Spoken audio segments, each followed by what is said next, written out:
বন্ধুরা, আমি শুভ। তো আর একটা নতুন মিনি ব্লগ নিয়ে চলে এলাম। তো ব্লগটা এখান থেকে শুরু করছি।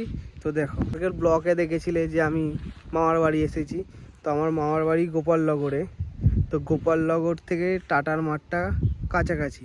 তো সেখানেই আজ এসেছি, সেটাই দেখানোর চেষ্টা করছি যে টাটার মাঠটা এখন কিভাবে আছে। তো দেখা যাক। দেখো বন্ধুরা, দেখতে পাচ্ছ যে মাঠটা ফাঁকা পড়ে আছে।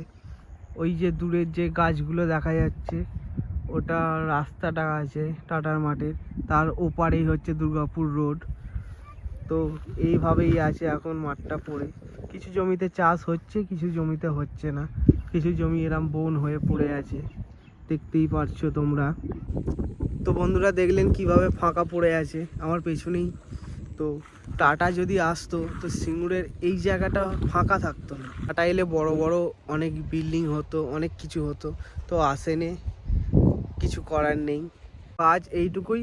পরবর্তী ভিডিওর জন্য সাথে থাকুন, পাশে থাকুন।